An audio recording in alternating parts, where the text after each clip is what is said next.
Okay, X. I've been wanting to tell you this story for a while. For some background, I work in a petrol station located on the highway, mostly night shifts, 3 PM to midnight. So I'm used to the weird, the creepy, and the downright paranormal. But this...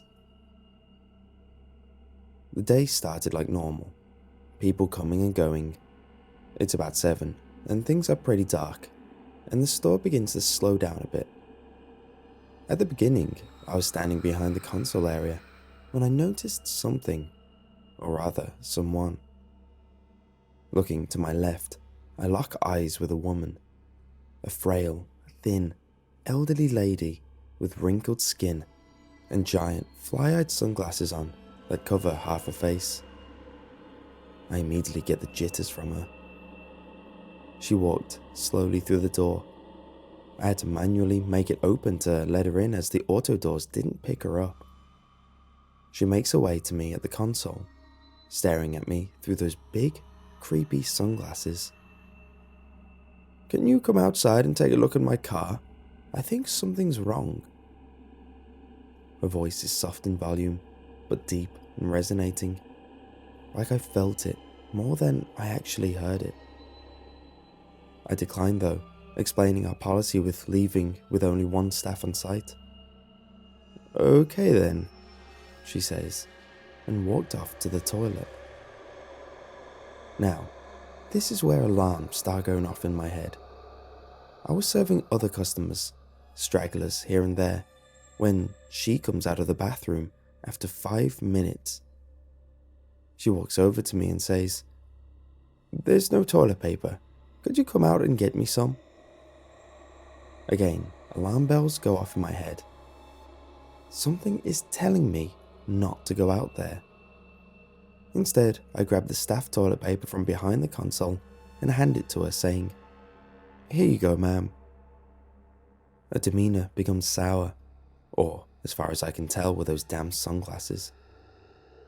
She just responds with a short, "Okay," and she walks back into the toilet. About another 5 minutes pass, and she walks back out and wanders the shop. I watch her and notice she flicks her head in my direction every now and then, like she's scanning me. She walks up to the coffee machine, then calls me out. Her voice is louder this time, but it feels more like a knife this time, shrill and freezing. "There's no milk in here. Can you replace it? I'd like a coffee."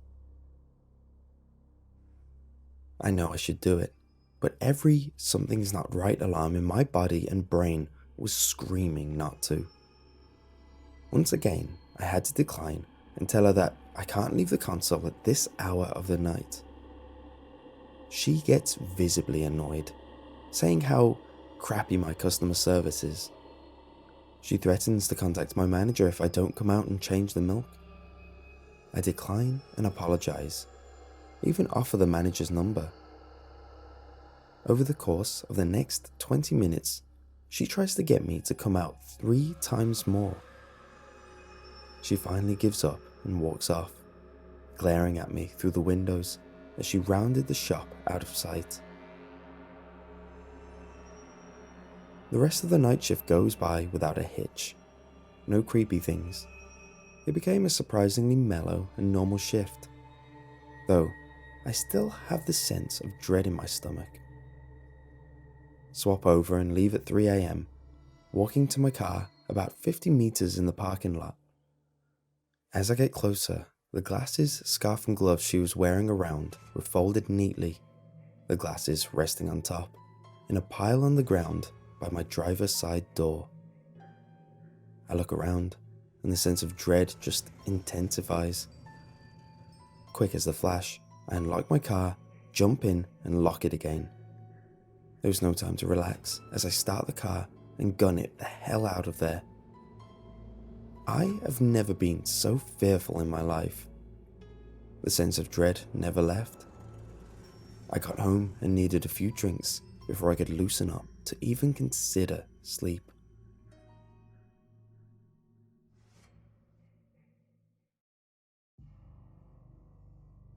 On March 12th, 2007, on the B-board of 4chan, an anonymous user posted a GIF image. At a first glance, strangely, the GIF wasn't animated. It was titled I'm_happy.gif and showed what appeared to be a drawing of a smiley face, only with realistic looking eyes and mouth. People who clicked on it saw the smiley face's smile slowly turn into a frown, and the eyes taking on an angrier appearance. The smiley face would then scream loudly, loud enough to burst eardrums, and gruesome images of torture, bomb test victims, aborted fetuses, mutilated bodies, and animals being tortured would quickly flash by. After about 5 minutes, it would show the text, "Have a nice day," and the user's computer would automatically close out of the browser and would stop working, as if a virus had corrupted the hard drive. People whose computers were infected would shortly be found in their homes, skinned and mutilated, with a smiley face painted in blood on the floor next to their corpses. The founder of 4chan, Moot, would always claim that the picture never existed and that the murders were unrelated. However, somewhere in the archives, the picture still exists. Most people who attempt to post it are usually swiftly banned by Moot.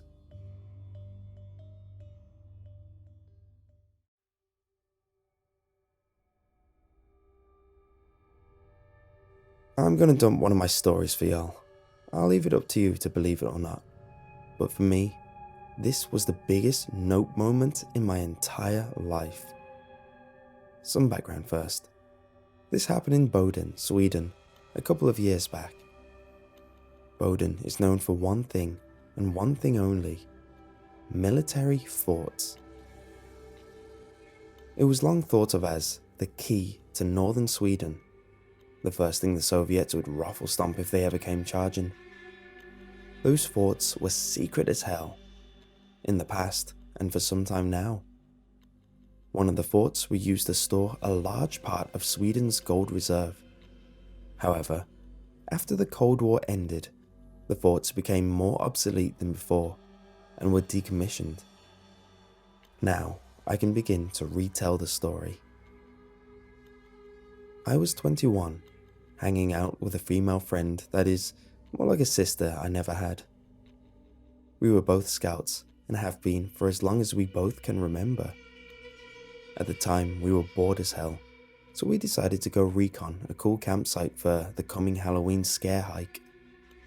My friend, let's call her H, knows a lot of cool old forts and trench systems. We drive off in my car, which was perfectly fine and had gone through inspection without a hitch only a week before. We decided to check out the nearest old fort. I parked the car a couple 100 meters from the old fort because someone had placed big ass stones as a crude roadblock on the dirt leading to the fort. We walked and climbed up to the fort from the right slope that's somewhat accessible. Any thought of recon for a campsite have soon been replaced by thoughts of exploration. It's about midday, but the daylight was waning fast, due to northern Sweden. Luckily, we brought our flashlights. We eventually located a hole in the fence, big enough for us to go through. We explored for a bit, though all doors were locked, either with massive padlocks or internal locks. So, we decided to just head back the same way we came in. That's when we noticed a thick door that we both were sure had been closed was now slightly ajar. Not by much, maybe just a couple of centimeters. We hadn't heard any doors opening or anyone else being here. This is a door about 1.5 meters wide and 2.5 meters tall, and made entirely out of 1 decimeter of cold steel, and what appears to be on rusty hinges, it looked like. I remembered that H told me before that local wildlife seems to shun this place. I started to get an obvious bad feeling about the whole situation. We both tried to keep our distance, but curiosity got the better out of both of us. We both peeked inside. It was pitch black in there, except I sensed something that was moving inside. I don't really know how I knew this, but I just got a very weird feeling, like something was staring at us from inside. We both aimed our flashlights and thumbed them on. Our flashlights both gave a short burst of light and then went dead as doorknobs. The weird part was, we had put new batteries before we went out. In a short fraction of a second we had light, I had managed to get a glimpse of something. A grey, blackish humanoid shape that looked more like a beast than a man. At the same time, something in my mind pushed the primal predator panic button. I'm not sure what H saw, but she was white as a sheet, and as damn near panicked as I had ever seen her. We both scrambled out without saying a word to each other. We both must have broken the record on 200-meter panicked sprint.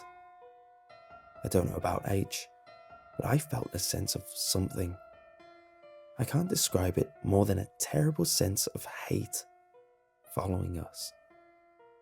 We get in the car and I turn the key, but nothing happens. The damn car wouldn't start. The headlights wouldn't even turn on for us. Eventually, after turning the key frantically again and again for the longest 2 minutes of my life, the car starts. We got the hell out of Dodge, with gravel flying everywhere as I floor it until we get back on the main road. I later learned, through other friends, that there has been other similar occurrences there. Some hear a faint, but very mocking laughter coming from beyond that door, and others feeling watched when they are near the fort. The door has never been ajar before or after. It's always been locked when anyone tried to open it. I still get the shivers when I think back to all this.